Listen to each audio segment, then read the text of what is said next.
Hello and नमस्ते। विंगस्टम की इस उड़ान में आपका फिर से स्वागत है। आज का हमारा ये वीडियो उन 3 शब्दों के बारे में होगा जिन 3 शब्दों को कोई भी पायलट अपने फ्लाइंग करियर में कभी नहीं बोलना चाहेगा।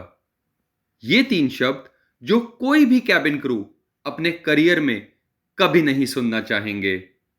ये 3 शब्द आप एक यात्री के तौर पर कभी ना सुने, ऐसी मैं कामना करता हूं और साथ ही ये आशा भी करता हूं कि अगर कभी ऐसी नौबत आए तो आपको पता हो कि ये क्या हैं और आपको क्या करना है, क्योंकि हो सकता है कि ये आज आपके इस वीडियो पर बिताए हुए कुछ चंद मिनट कल को आपकी जान भी बचा सकते हैं। अगर आप विमान यात्रा करते हैं या करने वाले हैं तो मैं आपसे अनुरोध करूंगा कि आप किसी और विषय पर कोई एक वीडियो कम देख लें, मगर ये चंद मिनटों की वीडियो अंत तक जरूर देखें। तो जानेंगे कि क्या हैं वो 3 शब्द, मगर उससे पहले चैनल को सब्सक्राइब करना ना भूलें और बेल आइकन को प्रेस कर दें ताकि आपको मेरी आने वाली वीडियोस की जानकारी मिलती रहे। तो चलिए अपनी सीट बेल्ट्स बांध लें और हम शुरू करते हैं आज का विजडम विंगडम के साथ। इन 3 शब्दों में से एक महत्वपूर्ण शब्द का मैंने अपनी इस वीडियो में प्रयोग किया था और आपसे वादा किया था कि मैं जल्द ही आपके लिए यह वीडियो लाऊंगा। इस वीडियो का लिंक डिस्क्रिप्शन बॉक्स में है, जिसमें हर टेक ऑफ और लैंडिंग से पहले आपके योगदान के महत्व को मैंने दर्शाया है। तो क्या है वो 3 शब्द या वो एक सेंटेंस? वो है brace for impact. Brace for impact. Brace यानी बचने के लिए तैयार रहें। किससे?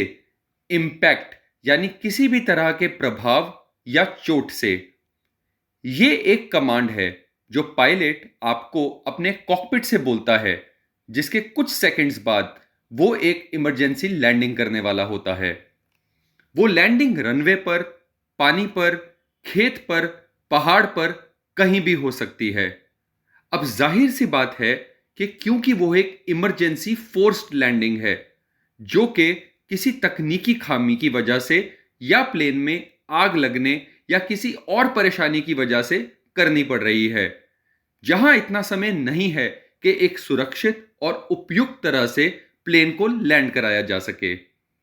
इसको हम टाइम क्रिटिकल सिचुएशन भी बोलते हैं, जहां पर प्लेन को जल्द से जल्द उतारना एक प्राथमिकता है।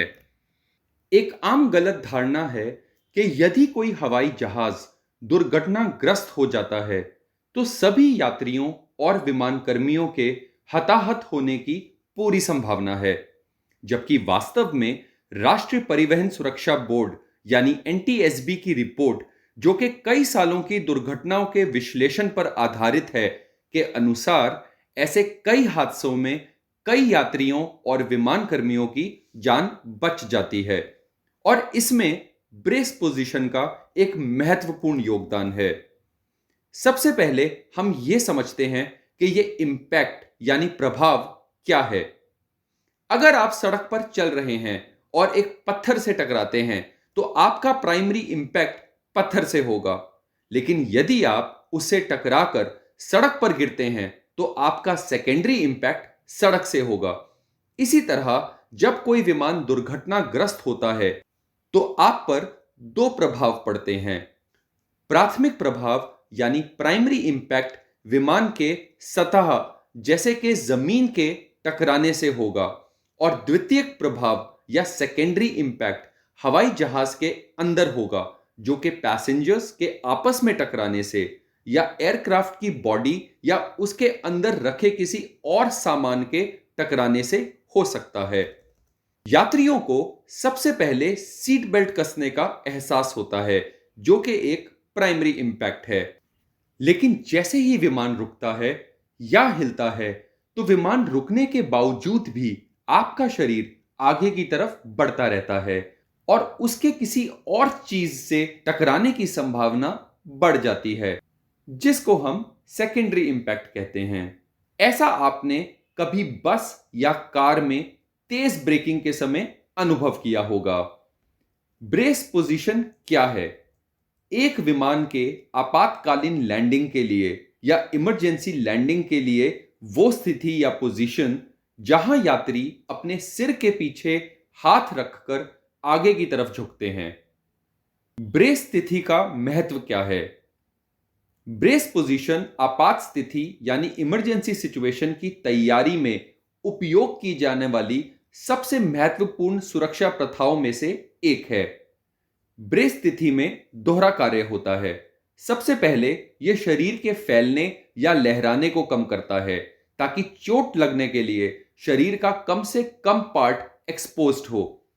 दूसरा, यह सिर को सतह से टकराने से बचाता है। साथ ही आपके दूसरे अंग जैसे कि ब्रेन, चेहरा, छाती, लंग्स, किडनीज सबको यह समेट लेता है और कोई बाहरी चीज के लगने की संभावना कम हो जाती है। ब्रेस स्थिति में बने रहना जब तक के विमान अंतिम पड़ाव यानी कंप्लीट स्टॉप पर नहीं आ जाता, प्राथमिक और द्वितीयक प्रभाव यानी प्राइमरी एंड सेकेंडरी इंपैक्ट के दौरान चोट से बचाने में मदद करता है। पर हमें यात्रा करते हुए तो कोई नहीं बताता इसके बारे में, क्योंकि यह एक इमरजेंसी पोजीशन है, इसलिए इसके बारे में रोजमर्रा यानी रूटीन टेक ऑफ और लैंडिंग्स में नहीं बताया जाता।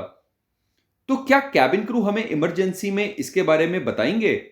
इसका जवाब हां भी है और ना भी। अगर यह एक ऐसी आपातकालीन स्थिति है जहां पायलट को पहले से ही अंदेशा है कि वो एक इमरजेंसी लैंडिंग करने जा रहे हैं, तो वो कैबिन क्रू को इसके बारे में बताएंगे और कैबिन क्रू इस पोजीशन के बारे में आपको ब्रीफिंग देंगे।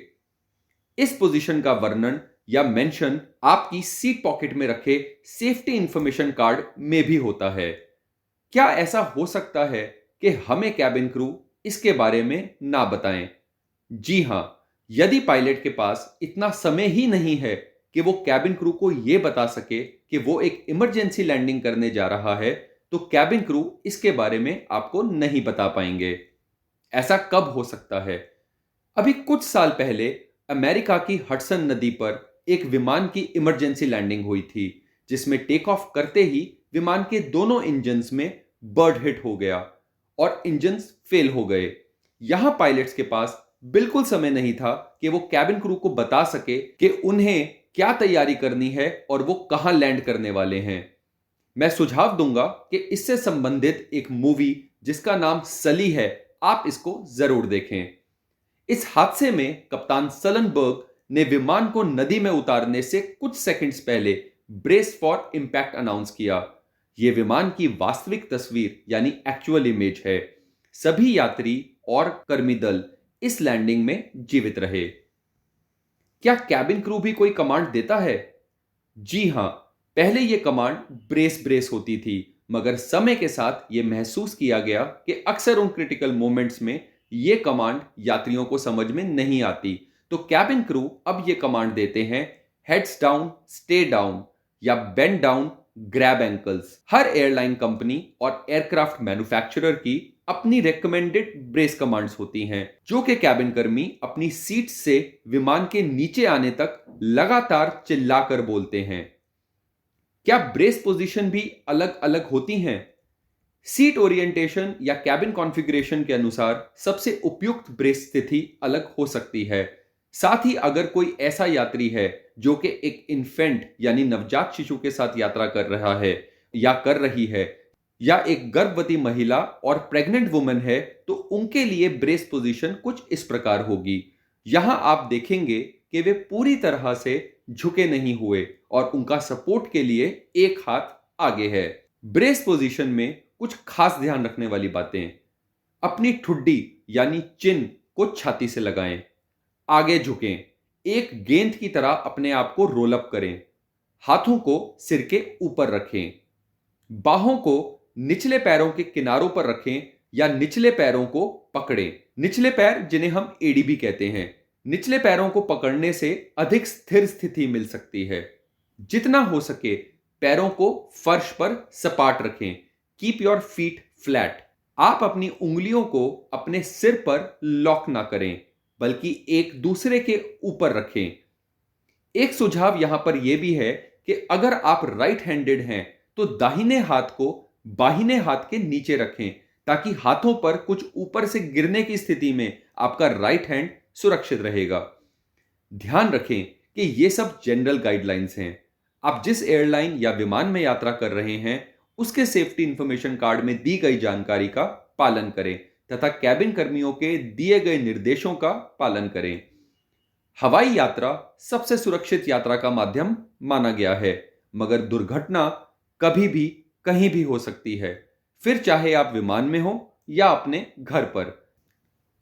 सूचना और जागरूकता यानी इंफॉर्मेशन एंड अवेयरनेस से इस तरह के हादसों का प्रभाव कुछ हद तक कम किया जा सकता है और उसका सही इस्तेमाल करना आपके विजडम का परिचय देता है, और यही विजडम विंगस्टम के माध्यम से आपके समक्ष प्रस्तुत करने की हमारी कोशिश रहती है। एक बार फिर से आपसे चैनल को सब्सक्राइब करने और वीडियो को लाइक और शेयर करने का अनुरोध करते हुए मैं इजाजत चाहूंगा और लाऊंगा अगले हफ्ते कुछ नया wisdom. Till then, like, share and subscribe विंगस्टम। Wish you safe landing. धन्यवाद। जय हिंद।